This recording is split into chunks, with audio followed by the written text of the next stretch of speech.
It was one of those slow afternoons where time seemed to stretch like taffy. Nothing urgent, nothing loud, just the hum of refrigerated cases and the occasional beep of a scanner breaking the quiet. The store sat on the edge of a neighborhood that had seen better days but still held on to its pride. Faded awnings, patched sidewalks, and cars with mismatched hubcaps lined the street, but inside the store everything was clean, organized, and run with quiet care. Elias Vance wasn't supposed to be there. Not like this, anyway. He owned the whole chain, 8 stores across 3 counties, but you wouldn't know it by looking at him. Today he wore an old denim jacket, scuffed boots, and a baseball cap pulled low over his eyes. No name tag, no suit, no entourage. Just a man with a reusable tote bag and a habit of watching people when they thought no one was paying attention. He'd started doing these visits years ago, back when the first store was barely breaking even. He'd learned more from standing in the cereal aisle for an hour than from any spreadsheet. People showed you who they really were when they didn't think they were being watched. And today he needed to see that truth again. The store wasn't busy. A few regulars drifted through. Mrs. Delgado picking out plantains, Mr. Chen checking expiration dates on yogurt, a teenager in baggy jeans eyeing the energy drinks like they held the secrets of the universe. Behind the registers, 2 cashiers worked. One chatted with a customer about the weather. The other, tall, dark-haired, with tired eyes but a calm presence, moved with quiet efficiency.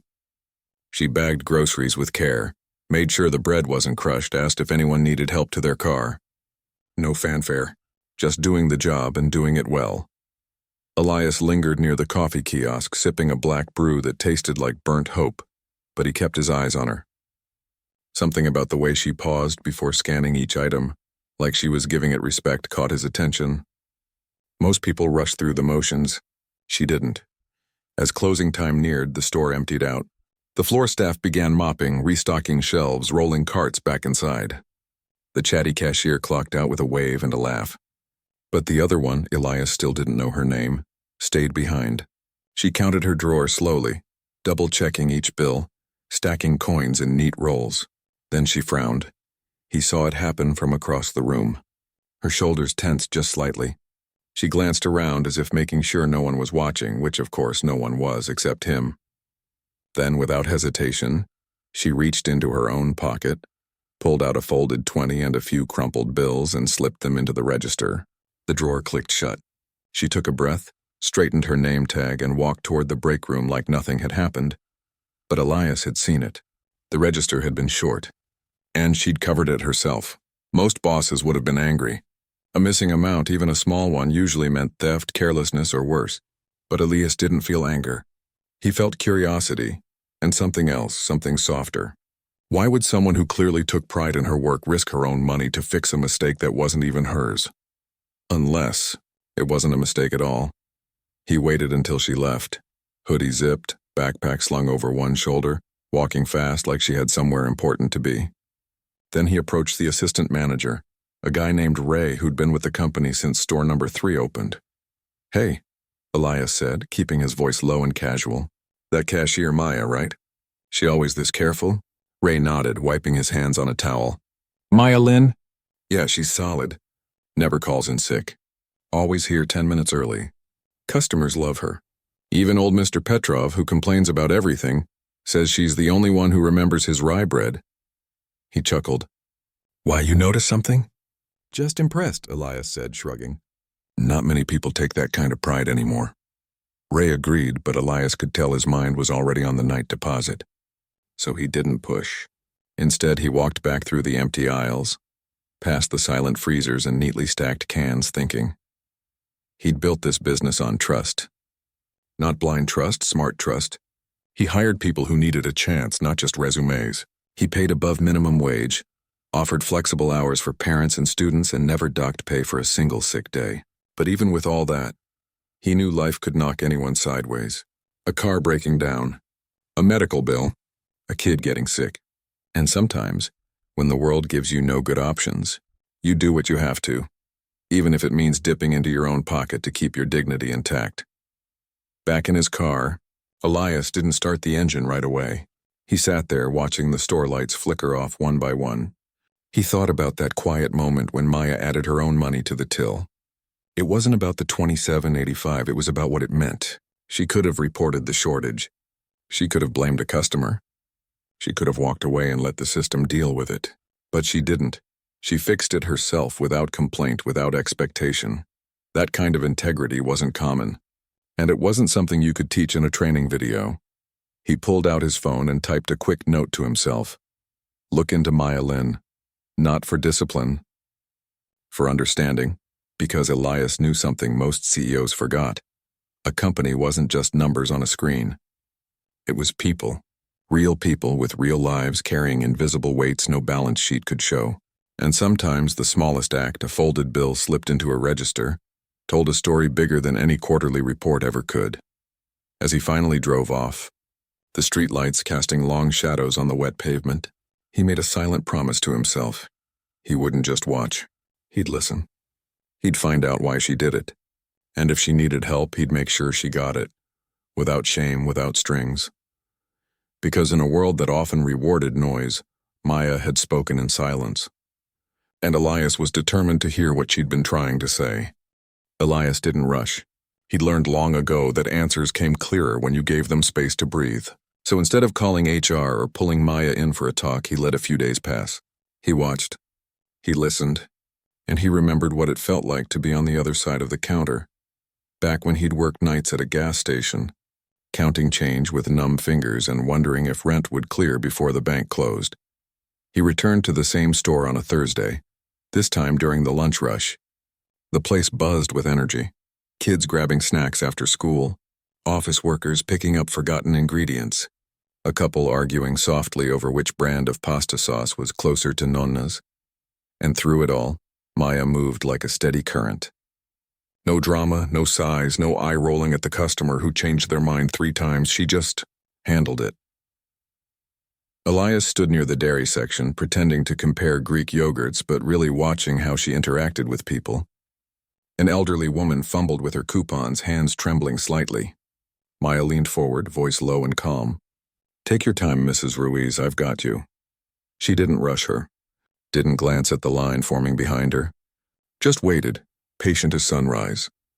Later, a young dad with a crying toddler in the cart tried to juggle milk, diapers, and a ringing phone. Maya scanned his items one-handed while gently rocking the cart with her foot. When he dropped his wallet, she picked it up, handed it back with a small smile, and said, Happens to the best of us. The man looked like he might cry from relief. Elias noticed something else, too. She never took her full break. Most days, she'd disappear into the back for 10 minutes, come out with a granola bar and a bottle of water, and get right back to work. Once he saw her give her lunch, a container of rice and vegetables, to a new stalker who'd forgotten his. You're growing, she'd said lightly. I'll eat later. It didn't add up. If she was struggling enough to cover a register shortage with her own cash, why was she giving away her food? Why was she skipping breaks? Why did she always look like she hadn't slept, but still showed up early and stayed late? Curiosity turned into concern. He stopped by the manager's office that afternoon under the guise of checking inventory reports. Ray was knee-deep in paperwork but happy to chat. Elias leaned against the doorframe, arms crossed, casual. That Maya? She ever ask for time off? Or extra shifts? Ray shook his head. In fact, she turned down overtime last week. Said she couldn't swing it. Weird, 'cause most folks jump at the chance for extra hours. Any issues? Complaints? Anything off? Off? No, if anything, she's too reliable.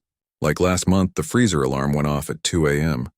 She lives 20 minutes away, but she drove in just to make sure nothing thawed before the maintenance guy got here. Didn't even ask for comp time. Elias nodded slowly. She ever mentioned family? Anything going on at home? Ray hesitated, then lowered his voice. Not really, but I did overhear her on the phone once. Sounded stressed, talking about insurance and refills. Maybe her mom's sick? I didn't ask. Figured it wasn't my place. That night, Elias sat at his kitchen table with a cup of tea gone cold. He pulled up Maya's employee file, not to judge but to understand. Hired 14 months ago. Clean record. Perfect attendance. Former job part-time at a library. Education, community college, studying medical billing. No disciplinary notes. No requests for advances. Nothing out of the ordinary. Except that she'd declined the company's optional health plan. Most employees took it, even with the small payroll deduction. But not her. Why wouldn't someone studying medical billing skip health coverage? Unless she couldn't afford it. Or maybe she was covered under someone else's plan that had lapsed. The pieces were starting to fit, but they didn't form a full picture yet. So Elias decided to do something he rarely did: step out of the shadows. The next day, he showed up not as a customer, but as a corporate trainer doing a routine check-in. He wore a plain polo with the company logo, nothing flashy, and carried a clipboard like he belonged. He introduced himself to the staff as Eli, said he was there to observe workflows and offer support. No one questioned it.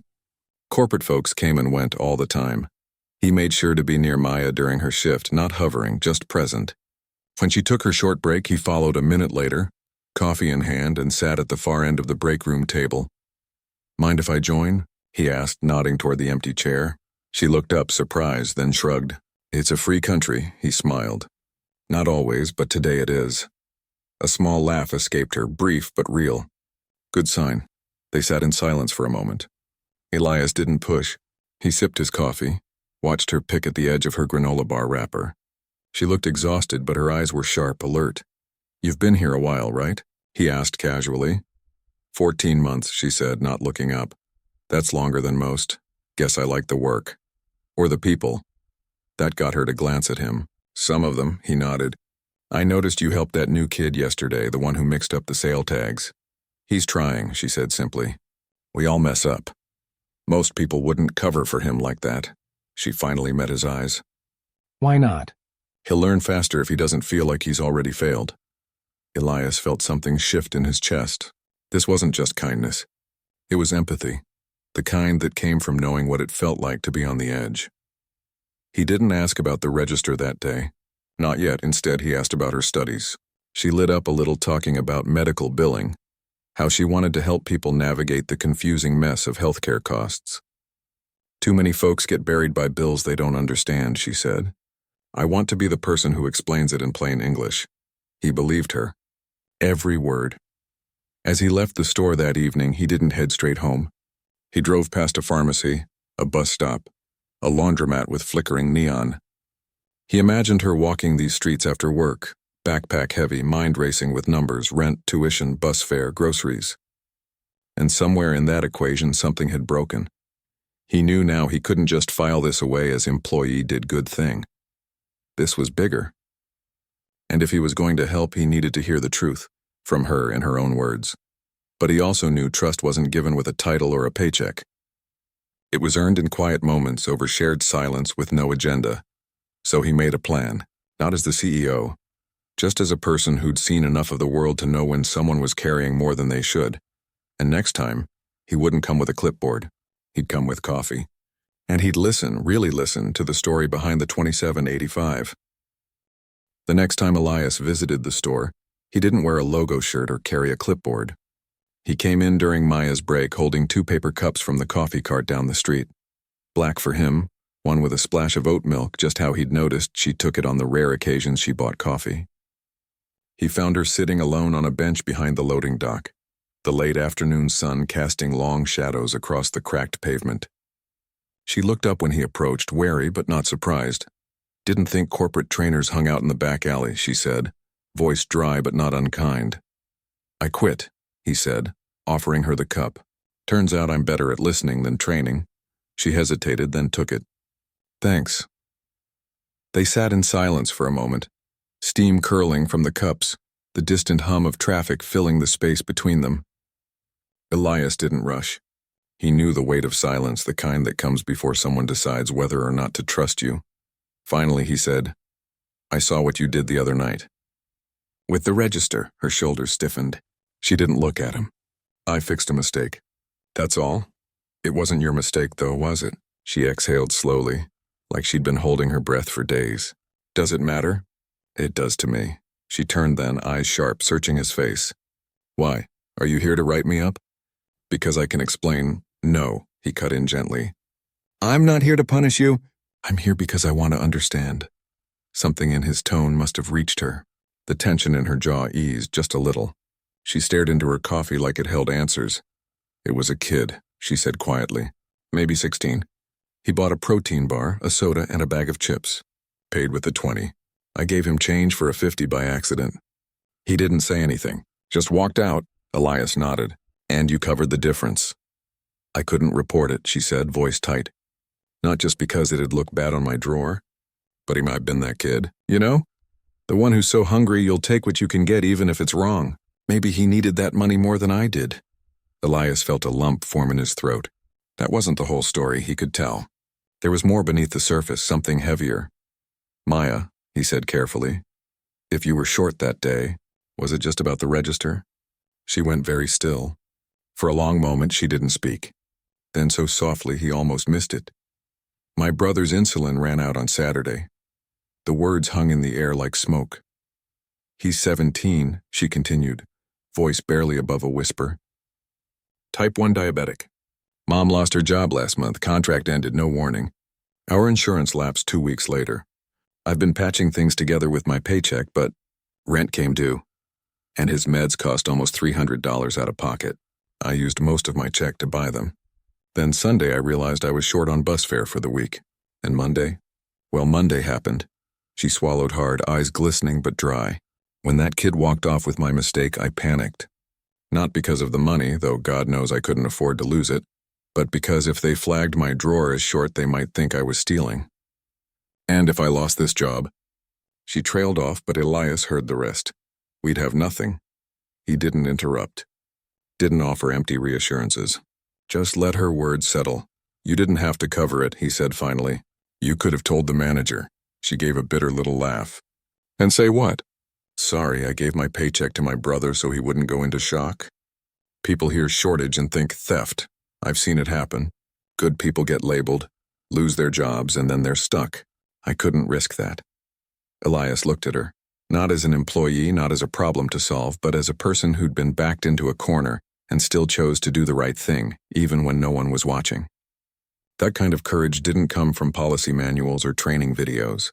It came from love, from responsibility, from the quiet daily heroism of ordinary people holding their families together with duct tape and hope.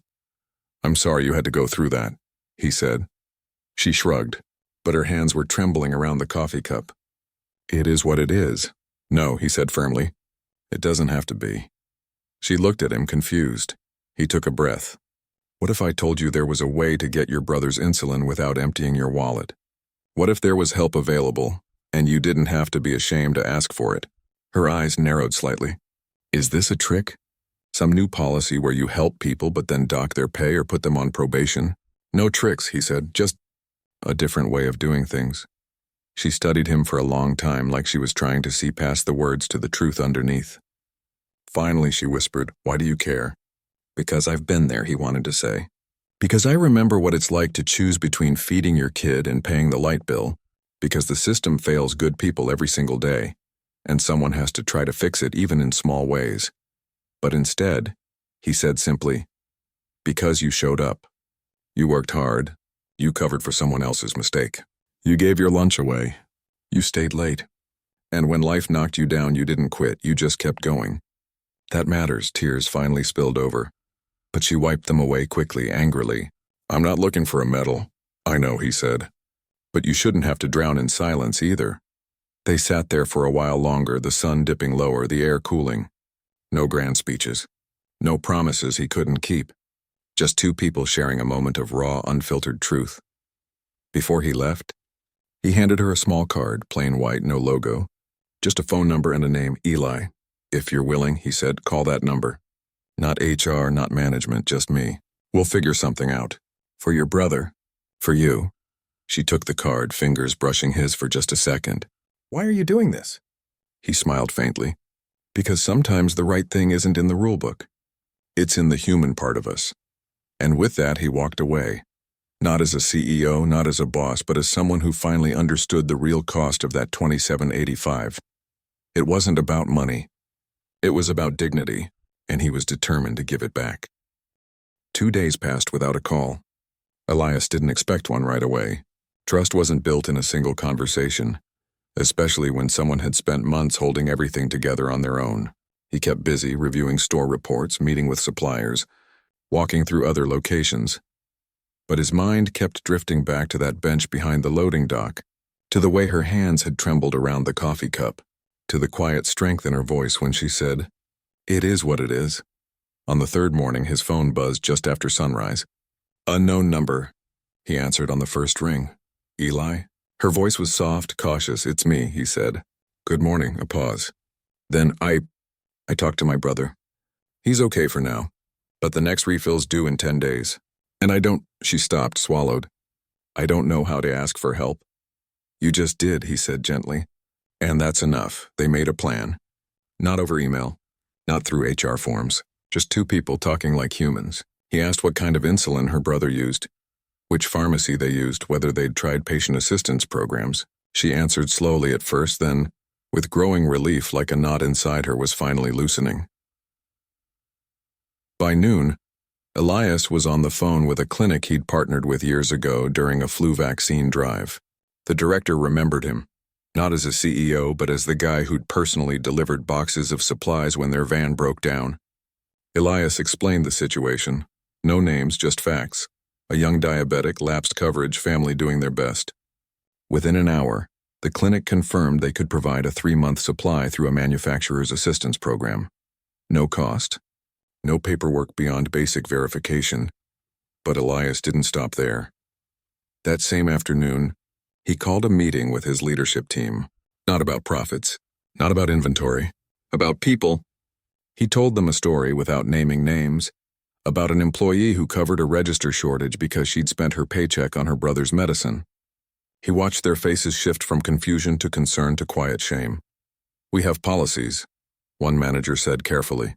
"Emergency leave, hardship request." "And how many people actually use them?" Elias asked.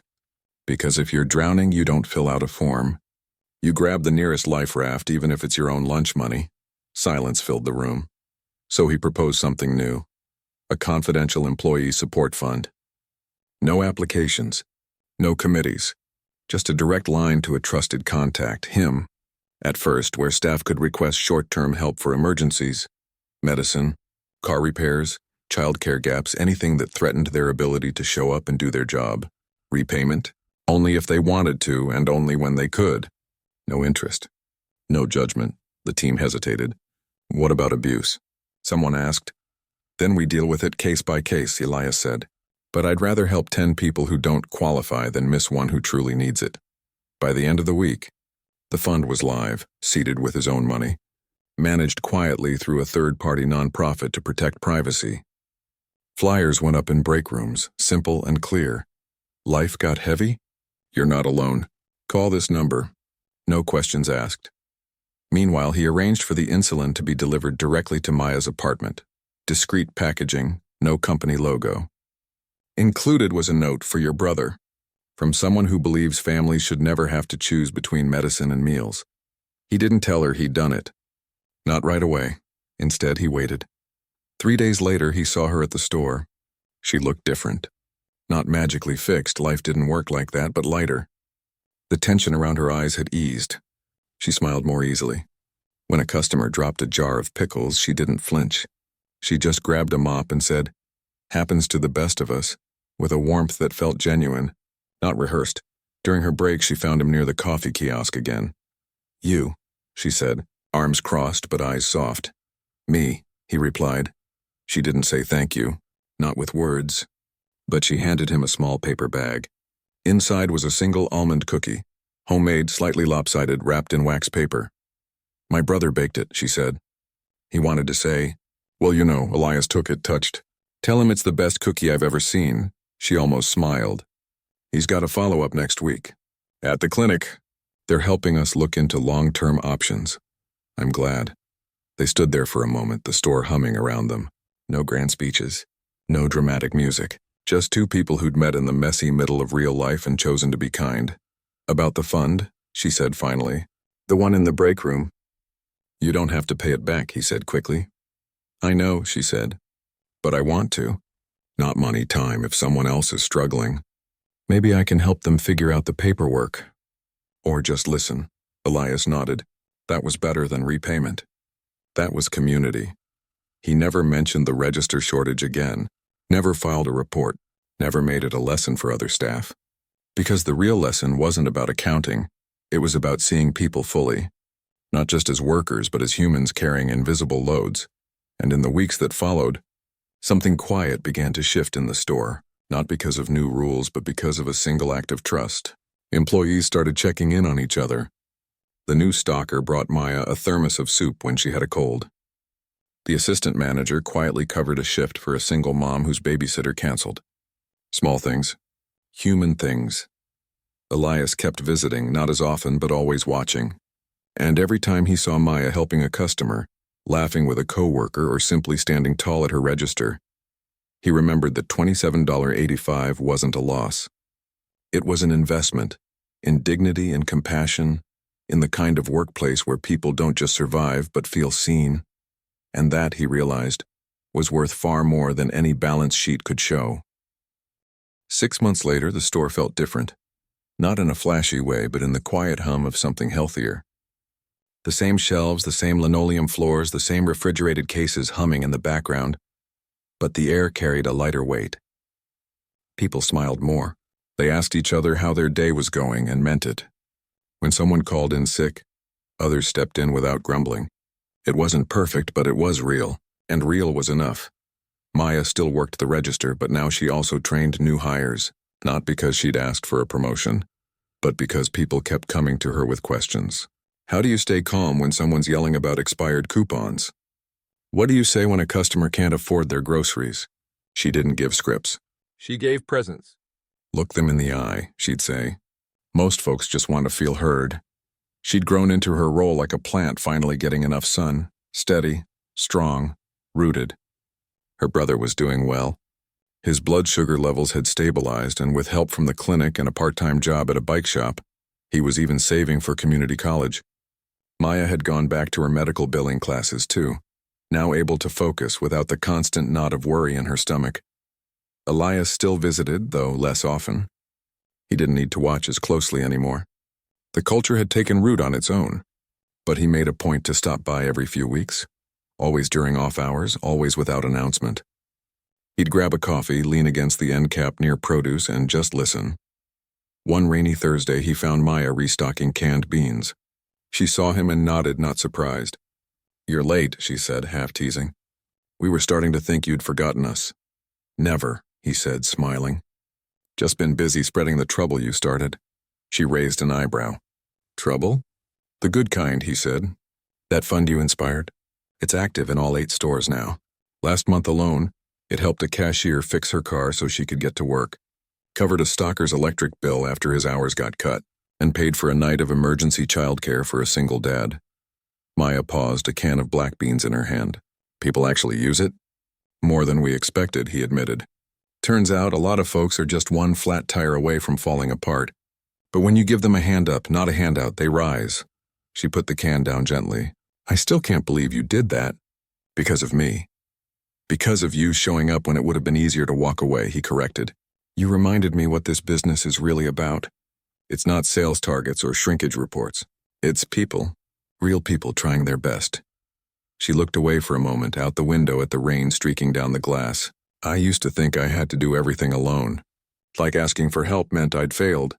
And now? Now I know it just means I'm human." That simple sentence stayed with Elias long after he left the store. He carried it with him to meetings, to board calls, to late-night strategy sessions. It just means I'm human, not a weakness, not a flaw, a fact. And if a business couldn't make room for that truth, then what was it really building? The ripple effects kept spreading. Employee turnover in that store dropped by nearly 40%. Customer satisfaction scores climbed. Not because of discounts or gimmicks, but because people could feel the difference. You could walk in stressed, tired, overwhelmed, and leave feeling like someone had seen you, even if just for 3 minutes at the checkout line. One afternoon, Elias overheard a customer tell Maya, "You always make my day better." Maya had just smiled and said, "Then we're even." He didn't film it, didn't post it online, didn't turn it into a corporate slogan. Some things lose their power when you package them too neatly. This wasn't a marketing story. It was a human one. Back at headquarters, Elias made another quiet change. He started ending every leadership meeting with one question. Who did we help this week? Not what did we sell? Not where did we cut costs? But who did we help? At first the answers were awkward. The vendor? But over time, they grew more honest. I covered a shift for Rosa so she could take her kid to the dentist. I connected Luis with the fund after his landlord raised the rent. Small acts. Big impact. He also kept his promise to himself. He never used Maya's story publicly. No press releases, no feel-good videos. Her dignity remained hers alone. But privately, he considered her the quiet architect of a better way to run a business. One built on trust, not fear, on care, not control. One evening, as he locked up the office, he found a small envelope on his desk. No return address. Inside was a photo. Maya and her brother standing in front of a community garden they'd helped plant, both grinning like they'd just pulled off something wonderful. On the back, in neat handwriting, "Thank you for seeing us." He pinned it to the corkboard above his desk, right next to the first store's opening day photo. Not as a trophy, as a reminder. Years later, when people asked Elias what made his company different, he never talked about margins or growth. He'd just say, "We pay attention to the people who show up, day after day, even when life gets heavy. And sometimes we notice the quiet ones, the ones who cover shortages not because they have to, but because they care. And when we do, we make sure they never have to carry it alone again." The store on the edge of that worn-down neighborhood never became a flagship location. It didn't need to. It was already something rarer, a place where people mattered more than profit, where a single act of integrity sparked a chain reaction of kindness, and where a $27.85 shortage became the seed of something far greater. And every time Elias walked through those doors, he didn't just see a business. He saw a community, built one honest moment, one quiet choice, one human heart at a time.